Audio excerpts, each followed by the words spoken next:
The beeping was the first thing, that thin hospital rhythm that makes you count how many apologies you still owe the people you love. Then the door flew open, and Conrad Pierce, polished shoes, cologne like ice water, said, "Day in that bed," and disappear. You and those mistakes you call children were the worst decision of my life, and yeah, he said it loud on purpose, loud enough for the hallway to do the math for him.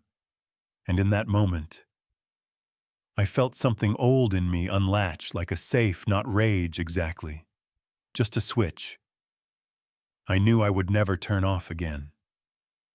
He leaned so close my mom Lydia could smell the mint on his breath and hissed, "They're not mine, you fooled me once." And then the door slammed and the room shook, and the beeping kept going like it didn't care. And I remember thinking, okay, if truth is going to be quiet, I'll learn to make it loud.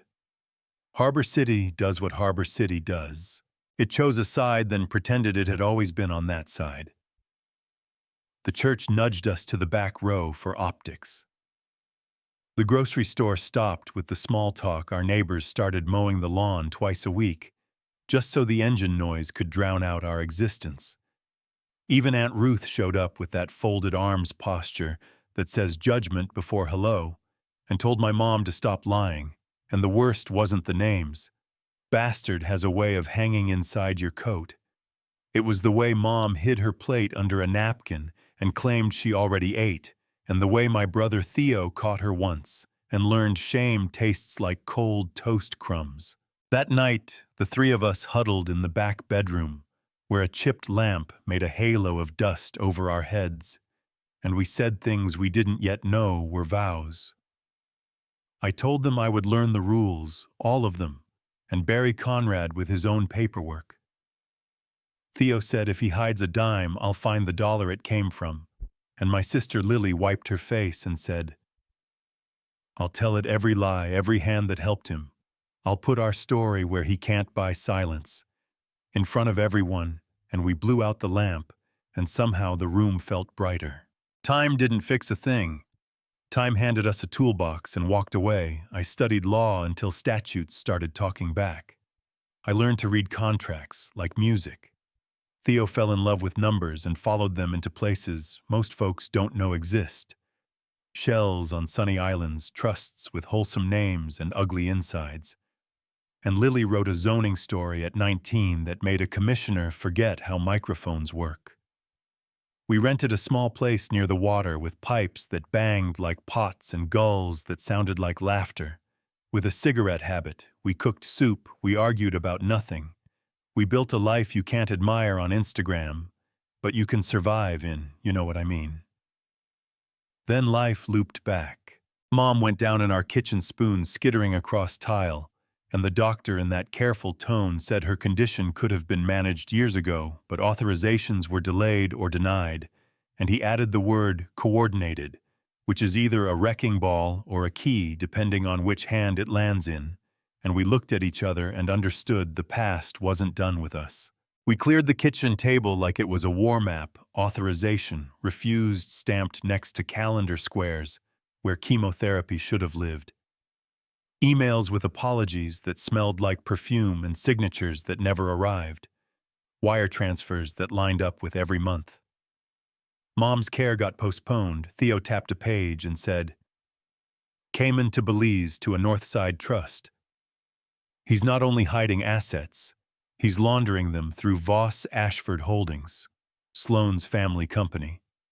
And Lily cross-linked names with sources from 3 desks, and circled a board chair who snubbed Mom's charity while sitting on a trust that fed Conrad's hotel habit. And I drafted a complaint that read like the biography of a crime. Fraud, conversion, interference with medical care rising to attempted manslaughter. And when I filed it, the clerk didn't smile, but the floor felt level for the first time. Conrad did what men like him do. He laughed and ordered steak downtown with Sloane, and told her we were just kids in borrowed confidence. And yeah, that happened. And we put their photo next to a transfer date for a Palm Court suite, and turned that smirk into an exhibit. Then trial day came, and Harbor City folded itself onto the courthouse steps. Microphones, thirsty, opinions louder than facts, someone yelled. Mason Hart, are you representing your own mother? And I said no. I'm representing a citizen against an abuser with a checkbook. Blood isn't the point. Truth is, we walked into 4B and the judge's door opened, and Justice Bennett Langford took the bench, billionaire, turned philanthropist, who built a trucking empire and never used that like a threat, same black robe as everyone else. But the air in the room made new promises when he said, "Be seated." The defense went first with cufflinks and shinier chins, called Mom. Unstable called us suspiciously successful, asked the jury to believe a woman too incompetent to pay an electric bill had somehow engineered 3 career miracles, and when I rose I couldn't help it. I said, "Counsel, you can't smear and speculate in the same breath. Pick one objection." Sustained on tone, the judge said. But he made them answer anyway, and then we called Sloan. She sat like a debutante and told the court. Conrad tried to keep our family together, that Mom was jealous that he even paid for some care. And I walked through the exhibits slow enough to make sure the gallery could read. Ms. Voss, is that your signature on the receiving line here? The day chemo was postponed while a wire went to your family company for a suite and jewelry, she said. I don't remember, so I put her passport scan from the hotel file on the screen and asked if she recognized the photo. I wasn't asking no further questions. Theo slid me a folder. Mapping money, pretending to be other money, and I introduced it like acquire dates, aligned with denials, signatures, aligned with receipts, and Lily didn't testify because her piece did. The hands that signed but no names and dates in plain sentences that sat heavy, the gallery lit with phones like a second sky. Someone argued publicity, and Justice Langford said the public can read. It's not this court's job to keep truth small enough to hide. Conrad finally stood with that wounded dignity that fools people who want to be fooled, said, "He loved my mother once," said she broke his heart, said I'd learn loyalty is a better teacher than anger. And I met him in the middle of the room and said, I did learn. I learned loyalty without truth is quiet cruelty, and I learned. I never needed your last name to be my mother's son. He tried to talk over me, and the judge said, Mr. Pierce, you will wait your turn, and then the twist showed its face. Lily's husband Noah walked in and squeezed her hand, and defense shouted conflict, because Noah is Justice Langford's son, and for a beat the room held its breath like it belonged to one set of lungs. Your Honor, you cannot sit a case where your son is married to the plaintiff's daughter, and Justice Langford did not blink. If you think my son's choices define my integrity, then you have never met a father who buried a wife and still taught his children that grief is no excuse for cowardice. I disclosed the relationship. I also note, no one moved for recusal until the evidence turned inconvenient. This bench stands, and he turned to Conrad and said, You used wealth as a weapon today, it lays down, and sometimes a judge's voice can change the temperature of a city. From there, truth didn't sneak. It marched. We brought a billing coordinator who kept incident notes about calls from a Pierce representative, pressuring cancellations. We produced the emails. We called a junior lawyer who resigned and kept the letter, and the reasons his voice shook. But his spine didn't.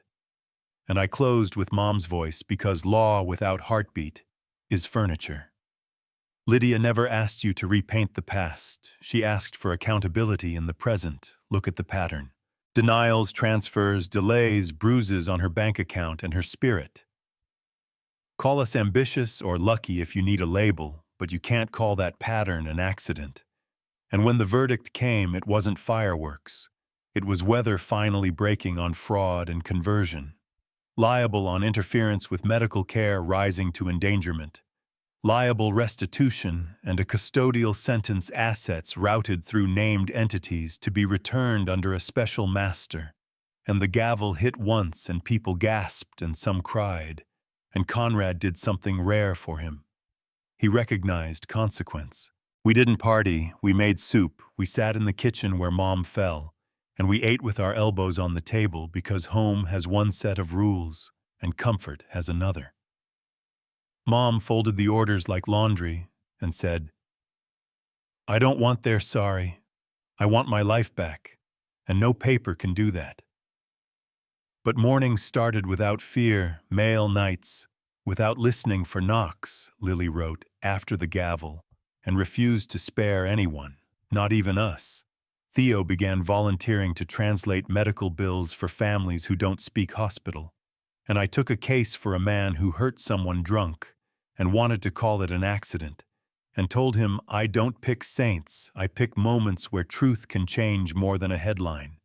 He hated that answer, me too, because easy answers are just pretty lies, you know what I mean.